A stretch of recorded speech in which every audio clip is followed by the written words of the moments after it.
कहते हैं कि कामयाबी किसी की मोहताज नहीं होती है। अगर हमें कामयाबी हासिल करनी है तो हमें मेहनत करनी ही होगी, उसका कोई भी शॉर्टकट नहीं होता है। इसी तरीके से दुनिया में कई लोग हैं जो बाकी दुनिया से परे हैं और कई तरह के काम भी करते हैं, लेकिन वो जो है सोशल नेटवर्किंग में ना आने की वजह से अधूरे रह जाते हैं। ऐसे ही आज हमारे साथ बात करने के लिए हैं मोहित जी, और ये हमारे साथ बात करेंगे इस बारे में कि इन्होंने कम उम्र में एक मोटिवेशनल के तौर पर काफ़ी कामयाबी हासिल की है। और इन्होंने जो जिस तरीके से देश दुनिया में घूमकर जो ज्ञान अर्जित किया है उसके बारे में हम आज इनसे बात करेंगे और इनसे जानेंगे कि वो किस तरीके से इस दुनिया में एक अलग अपनी छाप बनाना चाहते हैं और वो देश के लिए क्या करना चाहते हैं। इन्होंने कई एनजीओज़ भी हैं इनकी, ये मोटिवेशनल भी अच्छा है, और इन्होंने जो इनको जो दुनिया का इतिहास है उसके बारे में भी अच्छी नॉलेज है। ये हम उनसे बात करके ही ये चीज़ें जान पाएंगे। तो मोहित जी, आपका पूरा इंट्रोडक्शन दीजिए और अपने बारे में बताइए कि आपने किस तरीके से क्या नाम है आपका? मेरा नाम मोहित शर्मा है और मैं आर्यपुत्र हूँ, भारतवर्षीय हूँ, उत्तर प्रदेश से हूँ। एक बहुत प्यारा सा शहर है अनूप शहर, जो डिस्ट्रिक्ट बुलंदशहर में लगता है, मैं वहाँ से हूँ। शुरुआती मेरी शिक्षा दीक्षा पूरी उत्तर प्रदेश में ही हुई है, अनूप शहर में। कक्षा 12 तक मैंने वहीं पढ़ाई करी है। मेरी सारी शिक्षा दीक्षा एक प्राइमरी सरकारी स्कूल में हुई है। चूँकि जो मेरी पारिवारिक स्थिति बहुत अच्छी थी, मेरी माँ ने बहुत परिश्रम किया, पिताजी ने और मेरी फैमिली ने बहुत कोऑपरेट किया, तो मैं केवल कक्षा 12 तक मैंने पढ़ाई करी। कक्षा 12 के बाद मैं दुनिया को सीखने समझने के लिए फील्ड में उतर गया। उसमें काम करते करते लगभग मैंने 6 साल लगातार मैंने इन चीज़ों पे काम किया कि जो छोटे-छोटे वर्ग में हम लोग होते हैं और हम एक नौकरी की तलाश में निकल जाते हैं कि छोटा-सा काम हम एक नौकरी तलाश लेते हैं। क्या बेस्ट हम समाज को दे सकते हैं कि हम नौकरी ढूँढने के बजाय लोगों को नौकरी दें। मैंने इस चीज़ पे काम करना शुरू किया, तो चलते-चलते मैं एक व्यक्ति के संपर्क में आ गया। आदरणीय श्री राजीव दीक्षित जी, शायद आप जानते होंगे उन्हें। उनके संपर्क में आने के बाद मैंने कुछ चीज़ों को ढूँढना शुरू किया, तो पता चला कि बड़ी सारी चीज़ें हैं दुनिया में। तो शिक्षा दीक्षा के बाद इनसे मुलाकात हुई, फिर फैमिली ने भी सपोर्ट करना शुरू किया हमेशा। इसके बाद मैंने बहुत सारे कुछ प्रोग्राम्स भी हैं हमारे जो ऑनलाइन पड़े हुए हैं यूट्यूब पे, तो हमने लोगों को मोटिवेशनल प्रोग्राम भी देना शुरू किए। मैंने कुछ कंपनीज़ के साथ में कोऑपरेटिव ट्रेनिंग्स भी किए हैं, तो वो भी काम किया, तो ऐसे नहीं, करके। नहीं, इस मुद्दे पर भी हम आएँगे, लेकिन इससे पहले हम जानना चाहेंगे कि आपकी फैमिली में कौन-कौन है? फ़ादर क्या करते थे? किस तरीके से अपने पिताजी मेरे किसान हैं और एक मध्यम वर्गीय परिवार से हम लोग हैं, और पिताजी लगभग 2015 में एक्सपायर हो गए थे। पिताजी के एक्सपायर के बाद ही ये घटना मेरे जीवन में आई, चूँकि परिवार में बहनें हैं, भाई हैं। दीदी की शादी पिताजी कर गए थे, फिर अभी और 2 बहनें थी, ज़िम्मेदारी है। हम 4 भाई हैं। माँ के ऊपर ज़िम्मेदारी आई, उन्होंने हमें पढ़ाया, क्योंकि ग्रामीण ज़िंदगी थी, तो कई बार ये भी होता है कि यार गाँव में है, कैसे बहुत बेस्ट किया जा सकता है। तो जो संघर्ष ज़िंदगी में आया था पढ़ाई के वक़्त पे, माताजी ने बहुत परिश्रम किया, पिताजी एक्सपायर हो गए, बहनों की शादी थी, उन सब ने प्रेरित किया कि कुछ ऐसा करना है यार कि किसी और को ये दिन देखना ना पड़े। तो ऐसे करके इस सब सफ़र की शुरुआत। कितने भाई-बहन हैं आप लोग? और 3 सिस्टर हैं हमारी, जिन तीनों की शादी हो गई है। आज हम पूरी ज़िम्मेदारियों से बिल्कुल फ्री हैं, और हम 4 भाई हैं। तो चारों भाई अपनी-अपनी जगह सेटल्ड हैं। सब माँ का आशीर्वाद है, उन्होंने पूरे कठिन परिश्रम से हमको यहाँ तक पहुँचा दिया। चलिए, अपनी लाइफ़ का कोई भी ऐसा मोमेंट बताइए जो आपने सबसे कठिन परिस्थिति में गुज़ारा है। कठिन परिस्थिति का मोमेंट तो मैं आपको एक ही चीज़ कहना चाहूँगा, आज के लगभग 4 साल पहले की घटना है। और मैं एक बार आगरा शहर से गाँव वापस जा रहा था, तो चलते-चलते सीन ये बना कि मेरे पास पॉकेट में पैसे कम थे, भूख भी लग रही थी, पैसे नहीं थे। तो आधे रास्ते लायक मेरे पास पैसे थे। आधे रास्ते में जाके लगा कि मैं पैसे निकाल लूँगा या किसी से ले लूँगा, फ़ोन पे ऑनलाइन करवा लूँगा। लेकिन रास्ते में घटना ये हुई कि मैं किसी को कॉल नहीं कर पाया, पेमेंट मेरे पास में था नहीं। तो हाथरस पे उतर करके मैंने गाड़ी वाले भाई साहब को बोला कि अलीगढ़ तक जाना है। उन्होंने कहा कि अलीगढ़ तक हम तुम्हें बिना पैसे के लेके नहीं जाएँगे, मतलब एक घटना होती है। तो उनको मैंने कुछ नहीं बोला, फिर एक दूध की गाड़ी आई और हाथरस स्टेशन से लेकर के अलीगढ़ तक का सफ़र मैंने उसमें किया। मैं बहुत थक गया था, हालत बहुत ख़राब थी, तो उस वक़्त मेरी आँखें नम थी, मैं रो रहा था अंदर से। मैं माँ को नहीं बता पा रहा था कि मैं कहाँ हूँ और किस परिस्थिति में हूँ, क्या चल रहा है मेरा। तो ऐसी सिचुएशन में माँ के कई फ़ोन आए कि कहाँ हो बेटा आप? मैंने बताया माँ मैं बस रास्ते में हूँ, आ रहा हूँ। फिर मैं अलीगढ़ पहुँचा। अलीगढ़ से गाँव जाने के लिए बस लेनी होती है। जब मैं उस बस को लेने के लिए वहाँ पहुँचा, तो एक और सीन क्रिएट हुआ कि उस बस वाले ने एंट्री तब दी कि पहले पैसे दो। तो मैंने उनको मना कर दिया कि मैं लास्ट में बैठूँगा स्टूडेंट लाइफ़ की तरह। तो मैं नहीं बैठा, सबसे लास्ट में मैं खिड़की पे लटक गया। उसने मेरे को 2 बार बोला कि पैसे, मैंने कहा पैसे नहीं है मेरे पास। मैंने स्पष्ट मना कर दिया क्योंकि झूठ बोलने का मतलब नहीं था, मैंने मना कर दिया। तो उसने पता नहीं क्या-क्या बोला और मैं वहाँ तक पहुँच गया सुरक्षित। वहाँ से फिर 17 किलोमीटर आगे जाना था मुझे डिवाई-दोराई से। तो 17 किलोमीटर का रास्ता भी तय करने के लिए भूखे पेट मुझे सोचना पड़ रहा था कि बाकी पेमेंट मैं कहाँ से अरेंज करूँगा। लेकिन फिर भी वहाँ एक भैया आए जो बहुत सहयोगी मेरे मित्र हैं, उनके पिताजी गाड़ी लेकर निकल रहे थे। उन्होंने पहचान लिया चूँकि उन्होंने मेरी ट्रेनिंग्स वगैरह अटेंड किए थे शुरुआत में। उन्होंने मुझे देखा, वो गाड़ी से मेरे को छोड़ने गए। मैं घर पे गया तो माँ ने पूछा, बेटा तुम शाम से चल रहे हो, अभी तक इतना लेट कैसे हो गए? तो फिर मैंने माँ को 2 दिन बाद पूरी घटना बताई कि माँ सीन ये था, क्योंकि उस टाइम मैं रिसर्च पे आया हुआ था आगरा में। मैंने कुछ कॉलेजेस रिसर्च किए थे, 1-2 मेडिकल भी गया था मैं, और कुछ बच्चों के जो ये इंस्टीट्यूट होते हैं ये भी सर्च किए थे। तो वो घटना मुझे ऐसे लगती है कि वो किसी के जीवन में नहीं आनी चाहिए। उसने मुझे बहुत दहलाया।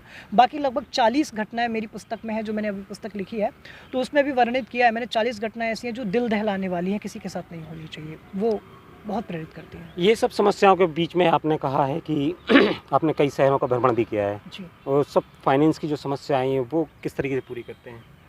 फाइनेंस की समस्याओं के लिए मैंने मार्केटिंग लाइन शुरुआत में सीख ली थी, क्योंकि मुझे पता था कि ज़िंदगी जीनी है तो सारी चीज़ें अपने आप करनी है। लेकिन इसमें बहुत बड़ा कोऑपरेट मेरी मदर का रहा है, मेरे ब्रदर्स का रहा है, मेरे भाइयों ने, मेरी माँ ने मुझे बहुत कोऑपरेट किया। जब भी ज़रूरत होती तो वो अपने पास से मुझे अपने खर्चों में से भी देते। लेकिन मैंने भी एक रास्ता अपनाया था कि मुझे एक दिन में एक टारगेट लेना है कि आज दिन में मुझे जितना खर्चा होगा उससे लगभग बराबर इतना पैसे का मुझे कुछ रिटेल करना है, लोगों को समझाना है, बताना है, कुछ अच्छी चीज़ें यूज़ करके आप अच्छे हो सकते हैं।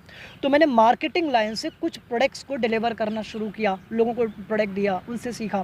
छोटे-छोटे बच्चों को मैंने ये बताना शुरू किया कि आप ये करो। कुछ कोऑपरेटिव कंपनीज़ को मैंने ट्रेनिंग भी दी है, तो वहाँ से भी मुझे पैसा मिलता था। तो आगे आपने किस तरीके से अभी किस-किस पॉइंट पर काम कर रहे हैं, और किस-किस तरीके से जो आप शहर का जो आपने ज्ञान किया है, मतलब जो आपके एनजीओज़ है, कहने का मतलब जिन-जिन पॉइंट पे आप काम कर रहे हैं वो कौन-कौन से हैं?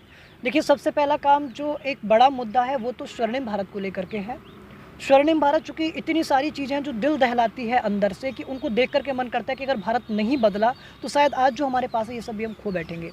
ऐसी सिचुएशन में से निकल कर के एक और अहम मुद्दा है कि आज सुबह जागने से लेकर कर सोने तक आप हर चीज़ में ज़हर खा रहे हैं, आपके पास हर चीज़ में केमिकल है। एक बड़ा मुद्दा, मैं उस पे भी कार्य करता हूँ। मैं बिना प्रॉफिट के, बिना लॉस के, कोई कैलकुलेशन किए बिना मैं लोगों तक केमिकल फ्री की रेंज की सारी चीज़ों की नॉलेज पहुंचाता हूं, जिसको मैं ऑनलाइन फेसबुक पेजेस के थ्रू, इंस्टाग्राम के थ्रू, व्हाट्सएप के थ्रू, और एक केमिकल फ्री वर्ल्ड की हम लोग प्लानिंग में है, जिसकी प्रेरणा स्रोत में मुझे एक व्यक्तित्व है दिल्ली से, आदरणीय श्री जितेंद्र डागर जी। तो उनसे मिलकर के मुझे बहुत कुछ लगा कि पैसा कमाओ दैट्स गुड, बिजनेस हो दैट्स गुड, बट इनके डिफरेंट में आप लोग समाज को कुछ ऐसा करो जो नेचर के लिए बहुत चीज़ हो, बड़ी हो। तो एक तो हम मिशन केमिकल फ्री के लिए, वो स्वर्णिम भारत का एक पार्ट हमारे लिए है। मैं हर परिवार में केमिकल फ्री पहुंचाता हूँ।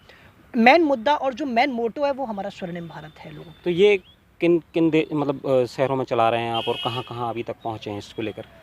अभी हमने बड़े 4 प्रोग्राम किए हैं, जो बड़े लेवल पे, सॉरी 5 प्रोग्राम किए हैं, और 5 प्रोग्राम हमने स्टेट लेवल पे किए हैं। हमने उत्तर प्रदेश में 2 प्रोग्राम किए हैं, हरियाणा पलवल में हमने एक प्रोग्राम किया है, राजस्थान जयपुर में हमने प्रोग्राम किया है, झांसी में हमने प्रोग्राम किया है। अभी अगला हमारा उत्तराखंड में प्रोग्राम प्लान चल रहा है। हम एक राज्य में एक प्रोग्राम 1 महीने में करते हैं। इसके अलावा छोटे-छोटे प्रोग्राम मैं झज्जर हरियाणा की एक सिटी में करके आया था। छोटे-छोटे बच्चों को प्रेरित करने के लिए, समाज में अग्रसर करने के लिए बहुत सारे काम और वर्क हम कर रहे हैं।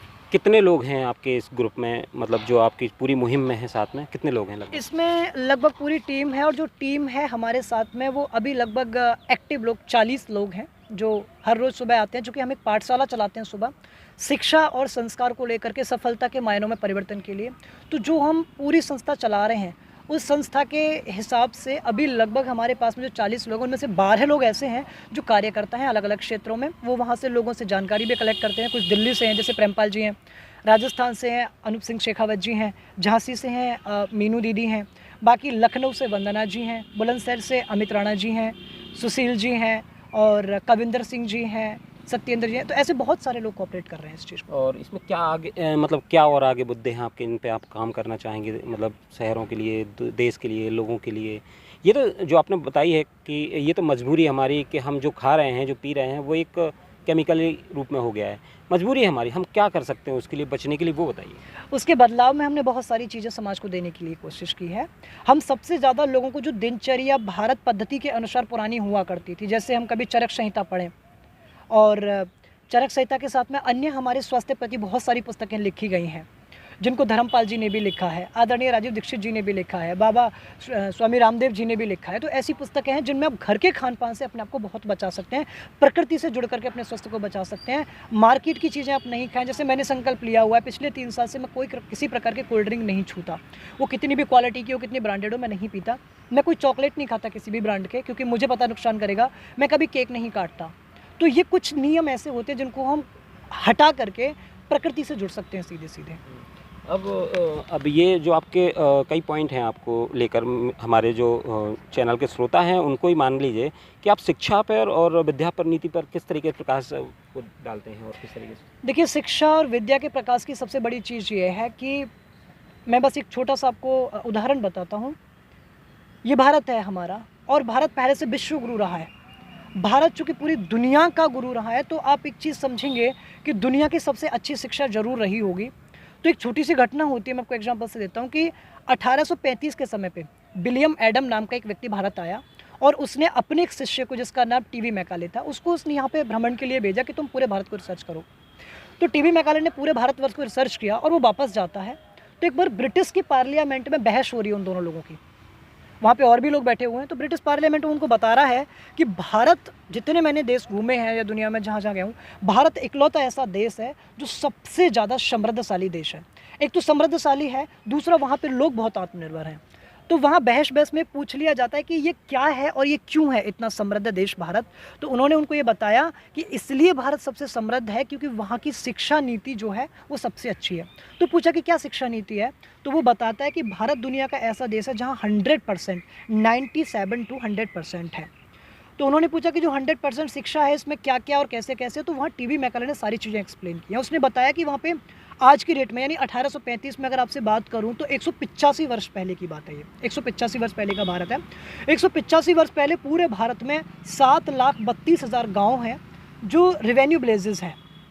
जो रेवेन्यू विलेजेस हैं वहाँ पे हर गाँव में एक विद्यालय है। तो वो वहाँ के लोगों को बता रहा है कि जब पूरी दुनिया में हर गाँव में विद्यालय नहीं है, तब भारतवर्ष में विद्यालय, और विद्यालय भी नहीं, वो गुरुकुल हैं जो बच्चों को शिक्षा देते हैं। और उनका जो लेवल है, जो उनका स्तर है, 200 बच्चों से लेके 20,000 बच्चे तक एक गुरुकुल में पढ़ सकते हैं। तो मेरा ब्रेन खुला, आज हम लोग क्या पढ़ रहे हैं, क्या देख रहे हैं, क्या हमें सिखाया जा रहा है। तो उन्होंने पूछा कि वहाँ क्या पढ़ाया जाता है, तो उन्होंने कहा वहाँ शिक्षा दी जाती है बच्चों को, लेकिन शिक्षा के साथ विद्या दी जाती है। और आज आप किसी भी, जितने हमारे जो ये कॉलेजेस हमारे हैं, जो कॉन्वेंट कॉलेजेस होते हैं या विद्यालय होते हैं, स्कूल होते हैं, कॉन्वेंट में जो हमारी शिक्षा नीति है वो पूरी है। बच्चे पढ़ रहे हैं, शिक्षा ले रहे हैं, बहुत अच्छा है। संस्कार हमारे ख़त्म हो रहे हैं। तो उस समय के मैंने गुरुकुल में देखा कि वहाँ संस्कार की बहुत बड़ी व्यवस्था अच्छी थी। बच्चों को पढ़ाना है तो बच्चों को संस्कार भी देना है, क्या सही है क्या गलत है, वैभव है, यश है, लोगों में मानसिकता जो है वो संस्कृति की है, अपने देश के प्रति है, समाज के प्रति है, और एक उदारता भी है, सहजता भी है लोगों के अंदर, लोगों को प्रेम करते हो। आज की डेट में वो सारी चीज़ें खत्म हो गई। तो 1835 में जब ये बात रखी, तो वहाँ के जो सीनियर बैठे हुए पार्लियामेंट, वो पूछ रहे हैं कि देश को गुलाम बनाने की नीति बताओ। तो विलियम एडम के अनुसार टीवी मैकाले के रिसर्च ने, जो रिसर्च उस टाइम उसकी होती 1780 पेजेस की, 1780 पेज की उसने एक रिपोर्ट बनाई। मैंने इस पर अभी जब पढ़ाई करी तो मेरा भी दिमाग हिल गया, इतनी बड़ी रिपोर्ट। तो उन्होंने बताया कि 1780 पेजेस में मैंने एक ही चीज़ नोटिस करी है, अगर भारत की विद्या और शिक्षा नीति को अब खींच लें, ख़त्म कर दें, तो देश गुलाम हो सकता है। और आज हम उसी कदर जा रहे हैं।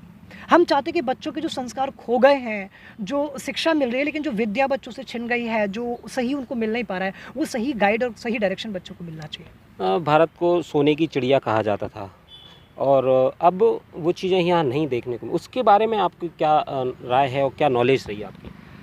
देखिए, मैं बहुत पुराने जीवन काल से नहीं हूँ, लेकिन जो मेरी शिक्षा में आया है, मैं आजकल के राजनेता लोगों के भी इंटरव्यूज़ देखता हूँ। अभी मोदी जी फ्रांस में थे, मैंने उनको देखा। इनके अलावा अजीत डोभाल जी को मैंने देखा, और बाकी बहुत सारे बड़े बड़े नेता अभिनेता हमारे देश में हुए हैं। इन सबको रिसर्च करने के बाद में एक चीज़ समझ में आती है कि आज जो हमारा व्यापार पद्धति है, सोने की चिड़िया कैसे बना, आज जो हमारी व्यापार पद्धति है उसमें हम व्यापार में वस्तु विनिमय कर रहे हैं, और वस्तु विनिमय में पैसे का कर रहे हैं, धन का विनिमय कर रहे हैं। अब के समय पहले लगभग, अगर मैं आपको सही बताऊं तो 3000 वर्ष पहले, 3300 वर्ष पहले लगभग भारत व्यापार करता था। और वो व्यापार जो करता था, वो व्यापार की श्रृंखला थी लगभग आप ऐसा माने कि पूरी दुनिया का 33% व्यापार भारत करता था अकेला, जितने बड़े बड़े देश हैं सबसे अलग। तो जो 3000 वर्ष पहले करता था भारत, वो देशों ने आज सीखना शुरू किया है। 1500 साल पहले, 1800 साल पहले, 2000 साल पहले, 400-500 साल पहले लोगों ने व्यापार करना शुरू किया। तो जब पूरी दुनिया का रेवेन्यू निकाला जाता था तो ये पता चलता था कि पूरी दुनिया में सबसे ज़्यादा प्रसिद्ध हमारे मसाले हुआ करते थे, हमारी औषधि हुआ करती थी। उसके साथ में हमारा जो कपड़ा है, जिस कपड़े का आज निर्माण आप सूरत से सुनते हैं, वहाँ मलमल का कपड़ा बनता था। मलमल के कपड़े की क्वालिटी होती थी कि लगभग 14 मीटर का थान, उसको फोल्ड करते थे और उस फोल्ड करे हुए कपड़े को रिंग में होकर के एक अंगूठी के छल्ले में होकर पार किया जा सकता था, इतना कोमल होता था। जब उसमें इतनी क्वालिटी थी तो उस समय के भारत में एक नियम था कि जो भी व्यापार होता कपड़े का, तो एक नियम था भारत में कि सब जगह भारत का कपड़ा जाता था, भारत की चीज़ें, इवन भारत की ईंटों पे भी व्यापार हुआ था। तो जितना एक पलड़े में कपड़ा रखा जाता था उतना दूसरा पलड़े में अन्य देश हमें सोना देते थे। उस समय की ये बात है। तो जो सोना देश में आता था, उस समय के जो लोग थे उसके अनुसार ये पता चलता है कि उस समय जो सोना आता था तो लोगों के घर में, आम जन व्यक्ति लोगों के घर में सोना ऐसे पड़ा होता था कि आप उनको गिन नहीं सकते थे। असरफी सोने की और वो सारी चीज़ें तौल से आता था। तो उस समय आम लोगों के बीच में भी इतना सोना हुआ करता था। और इसको अगर मैं आपको एक एग्जाम्पल में बताऊँ तो शायद आपने एक नाम सुना होगा, Vasco D gamma. Vasco D gamma Bharat आया था, तो वास्को डी गामा के नाम पे गोवा का भी अभी नाम पड़ा हुआ। मैं इतिहास पढ़ रहा था तो वहाँ पता चला कि जब ये भारत आया तो ये आया तो किसी और मकसद से था, लेकिन असल कुछ और निकला। असल क्या था कि इसने भारत को लूटने में बहुत बड़ा काम किया। और लूटने का मतलब है कि ये भारत से उस समय पे 14 शिप भर करके ले गया, सॉरी जहाज़ भरे बड़े वाले भर के लेकर के गया, पानी के जहाज़। 14 जहाज़ सोने की असरफियों के और सोने के लेकर के गया, जिसमें एक जहाज़ में जो वजन जाता था वो 6 मेट्रिक टन जाता था, 600 मेट्रिक टन। इतना सोना अगर कोई लेकर के जा रहा है और 14 जहाज वो एक बार में लेके गया है, तो इसका मतलब है वो 3 बार भारत आया, ज़्यादा बार भारत आया, जितनी बार आया वो लूट करके ले गया। कितने सारे लोगों ने भारत को कितनी बार लूटा। और इसमें भी सुना जाता है कि 17 बार लगातार मुगल शासन में देश को लूटे जाने पर 17 बार लगातार 18वें बार में भी वो लोग पूरे तरीके से हमारे यहाँ के मंदिरों के हीरे तक नहीं छुड़ा पाए थे, सोना तक नहीं छुड़ा पाए थे। आज भी उनकी नजरें गड़ी रहती हैं। उन्होंने गुजरात क्षेत्र से लूट पार करना शुरू किया, गुजरात सूरत से, और यहाँ तक लूटते आगे, पर वो लूट नहीं पाए कभी भी। बहुत लूट के ले गए, बहुत हमको उन्होंने नीचे किया।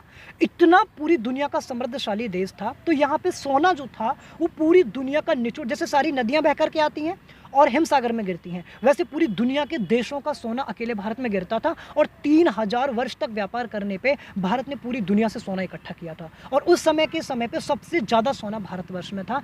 तो मेरी नज़र में सोने की चिड़िया भारत नहीं था, सोने की चिड़िया नहीं था, सोने का महासागर था, सोने का हाथी था। और सोने के हाथी की व्याख्यान करने के लिए भी आज हम लोगों के पास तक जाते हैं। हम दोबारा इन सब सारी चीज़ों को कर सकते हैं। आपने कुछ मोटिवेशनल स्टूडियो भी चलाते हैं, ऑनलाइन भी क्लास लेते हैं, किस तरीके से करते हैं इतनी कम उम्र में, और बच्चों को क्या सिखाते हैं? देखिए भैया, जीवन का सार एक ही होता है, जीवन का वैल्यू एक ही होता है, उसका मूल्य एक ही होता है कि जब आप अपनी ज़िंदगी में बढ़ना चाहते हैं तो आपको कॉम्प्रोमाइज़ नहीं करना। अगर आपको खाना खाने का भी टाइम मिला तो उस टाइम को आप यूटिलाइज़ कर लें, अपने ऊपर यूज़ कर लें, उसको समय के अनुसार अपने ऊपर प्रयोग कर लें। उसको प्रयोग कर रहे हैं तो मतलब कि आपके पास, आपको सिर्फ अपना लक्ष्य दिखाई देगा। और मुझे एक चीज़ समझ आती है कि अगर मेरा जन्म हुआ है लोगों को जागरूक करने के लिए, समाज को उत्साहित करने, उठाने के लिए, तो मेरा सबसे पहला फ़र्ज़ है कि मैं हर कदम उस चीज़ के लिए काम करूं। मैं सुबह 4:30 बजे जगता हूं, मेरा नियम है, मेरी माँ इसमें मुझे सपोर्ट करती हैं, जगाती हैं। 350 से ज़्यादा मेरे पास टॉपिक हैं। एक टॉपिक मैं हर रोज़ रखता हूं जिसमें बहुत सारे लोग कोऑपरेट करते हैं। तो 350 टॉपिक्स के लिए पिछले 218 दिन से मैं सुबह क्लासेस चलाता हूँ 1 घंटे, जिसमें बहुत सारे कॉलेजेस के डायरेक्टर भी आते हैं, टीचर्स भी आते हैं, बिजनेसमैन भी आते हैं, बहुत सारे लोग अलग अलग तरीके से आते हैं। वो क्लास लेते हैं और उनको अपने अपने व्यापार में सारी चीज़ों में इजाफा हो रहा है, उनको मुनाफा हो रहा है, लोग मोटिवेट रहते हैं, उनका ब्रेन बदलता है। हमने कोरोना काल में 40 दिन की क्लास चलाई थी और कोरोना काल में 100% लोगों को उसमें प्रॉफिट हुआ था। तो ये जो मैं करता हूँ, ये जो हमारी तैयारी है, 24 घंटे में सिर्फ एक ही चीज़ देखने की कोशिश करता हूँ, मैं क्या सीखूँ कि मुझे लोगों से मिल जाए। तो अभी मैं आपके पास आया तो यहाँ से मैं कुछ लेके जा रहा हूँ, मार्केट में जा रहा हूँ, जिस शॉपकीपर के पास जाऊँगा तो मैं उसका टर्नओवर सारी चीज़ मैं जान लूँगा, भैया आप कितना बिजनेस करते हो, कैसे कैसे आप निकालते हो। तो ये मैं एक बड़े पैमाने पर ग्रोथ करने की कोशिश में हूँ और ये एक जगह ना रहे, क्योंकि जब ये बात मुझे दूर तक पहुँचानी है तो ज़्यादा लोगों तक जानी चाहिए, तो फिर मैं उसको ज़्यादा जगह मल्टीप्लाई करने का कोशिश करता हूँ। तो अभी तक कितने लोगों को आप मोटिवेट कर चुके हैं, और उसमें से कुछ लोग कामयाब हुए होंगे, और कितने लोग हैं अभी आपके साथ? देखिए, कामयाबी का स्तर तो मैं बताऊं कि अभी मैं कुछ नहीं हूं, मैं जीरो हूं, चूँकि मैं इस स्तर को जीरो मानता हूं जहां भी हम लोग चल रहे हैं। बहुत सारे लोग हैं जो हमारे सेमिनार में आए हैं, जिनके फीडबैक हमेशा मेरे फेसबुक पर सारी चीज़ों पे आते रहते हैं। लोग सफल कितने हुए ये तो मैं नहीं कह सकता, पर लोगों के जीवन में बदलाव आया है।